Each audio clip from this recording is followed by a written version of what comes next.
it's Alex from Alexandria, Paris. I'm here to do another video for you today. So I've recently run into an issue where I've had a dripping tub spout. It has now progressed into like a full-on leaking tub spout. If you are experiencing the same issue, please watch this video on a quick and easy and inexpensive way to fix this. It is not something that hard to do, and it's not something you necessarily need to pay to have a plumber come in and fix as well.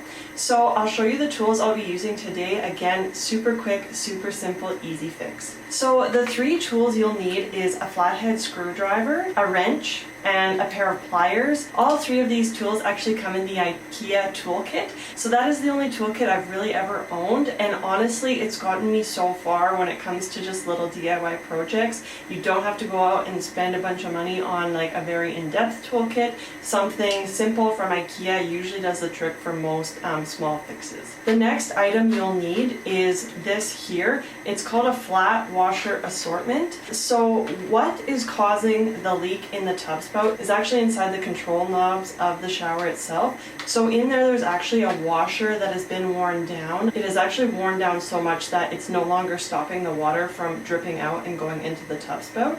So that is what we are fixing today. The reason I would suggest to get an assortment set is unless you're taking it all apart and taking that washer to Home Depot or to the store where you're buying the washers, you probably don't know what size you have in there. As well, sometimes they're worn down so much that you don't even know what size you had to begin with. So getting an assorted set is great. You can play around with the different sizes of washer and you can find which one will work best for your job.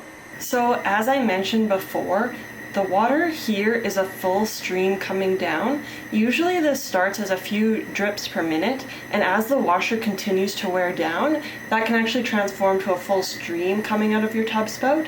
So if you have a setup similar to this where you have a hot handle and a cold handle, the best way to find out where the washer is broken is feeling the water. So a couple weeks ago I had this same issue, and when I felt the water it was hot, so I knew it was coming out of the hot handle. Usually this is the handle that you have to fix more frequently or fix first, just because the hot water tends to wear down the washer more than the cold water does.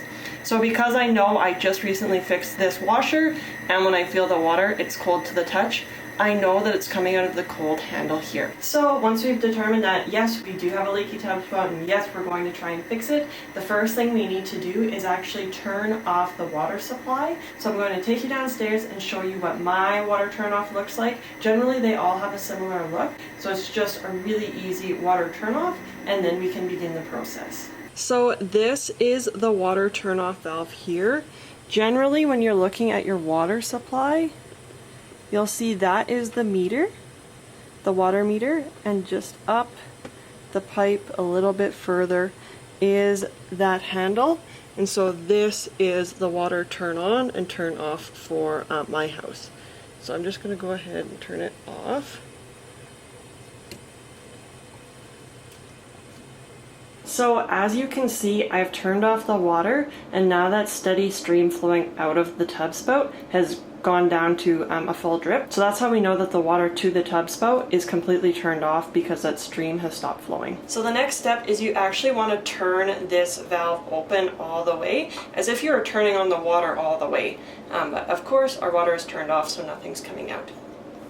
Now that we have it open all the way, the next step is actually to take our flathead screwdriver, and we're just going to pop off this cap here. So it's been a long time, I think, since anybody has been in here, so these are actually kind of corroded and a little difficult to get off. But just work away at it. There you go. So here's the cap here. You'll find that there is just this little spot that they make it easy for you to actually get your flathead screwdriver into, right there. So now that we have the cap off, we actually need, I forgot to mention this, but we do need a star screwdriver as well. So again, because of my simple IKEA kit, I've got the different heads here to swap out. I'm gonna go ahead and try this one. I think this is likely the size that I need to take that out.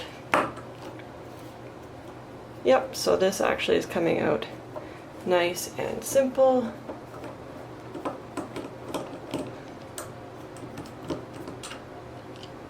Okay, there we go.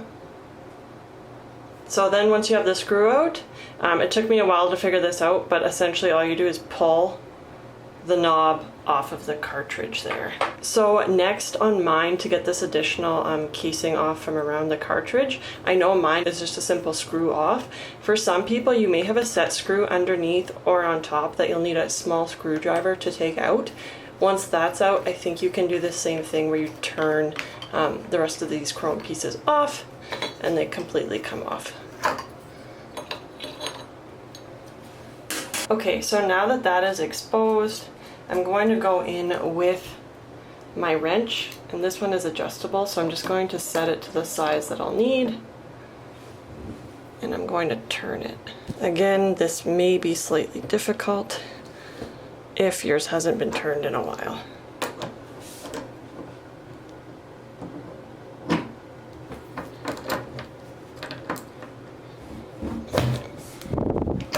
So now that I've loosened it, I can actually just take my hand and finish twisting it out all the way. So once that's out, you can see that inside here, this is the area where that washer goes. So the next thing I'm going to do is take my screwdriver again and remove this screw that holds that washer in place. So this one is actually coming out very easy.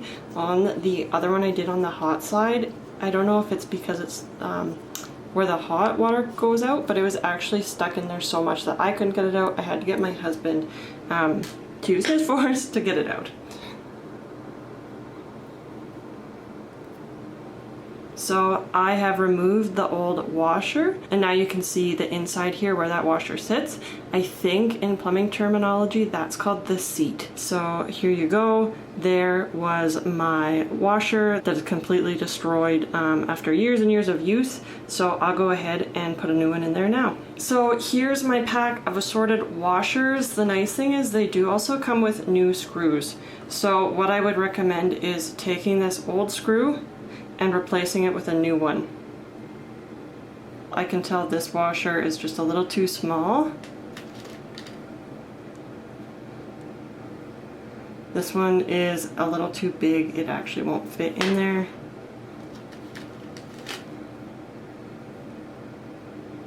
Again, too small. Last time I did this, it actually fit in there really nicely, so I do think there's an in-between size that's supposed to fit in there. There. So this one fits in there perfectly. There's no moving around, there's no open spaces. So this size here says 1/4 on it. So next in the assorted washer set, they do have replacement screws. So this is the original screw here. Again, it's gone a little discolored, and I think I just want to update it with one of the new screws. I just did the mistake of trying to force a larger screw into the seat. That is not how these work. They are all actually different sized screws. So that's wonderful. I didn't check what size I needed with this screw here. Upon another inspection, I think what the one I need is actually this one here. So here's the new screw. I just fed it in a little bit so I could tell it was the right size. It seems to be screwing in fine. And now I've swapped to my flathead again, and I'll just turn it in here. Okay, now it's nice and tight. Our washer is sitting on the seat and we've updated our screw.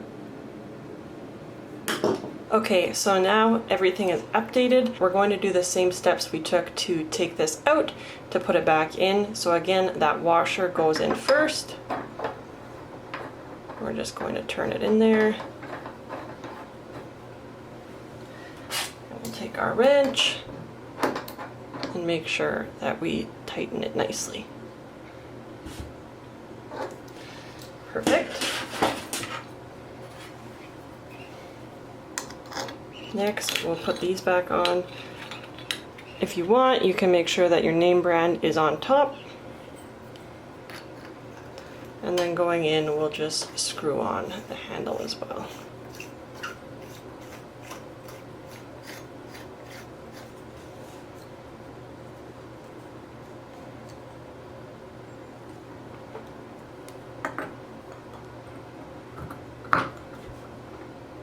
And then again, make sure not to lose this screw.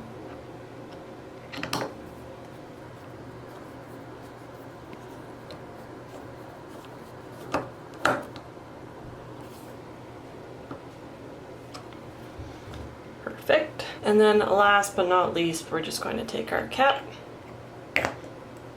and stick it in there. Okay, so we've taken the handle fully apart, we've changed the washer, and then we also changed the screw as well. We had a look at the seat. There was no damage on the seat, so I do not have to contact a plumber to fix any of those metal parts. So I'm going to go ahead, turn on the water, and see if my tub spout leak has been fixed. Okay, so again, I'm at my water meter, and there is my handle to turn the water back on, so I'm just going to go ahead and turn it on.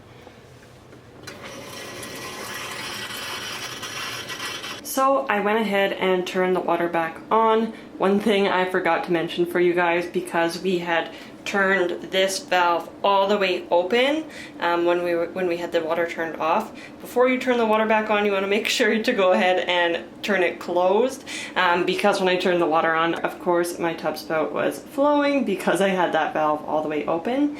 But now that I have it closed again, looking at the tub spout, you can see it does have a small drip. It was because I just had the water on, but really that full-on tub spout leak has completely been resolved. And then I can also go ahead and turn on the water as well, just to make sure everything's functioning the way it should be.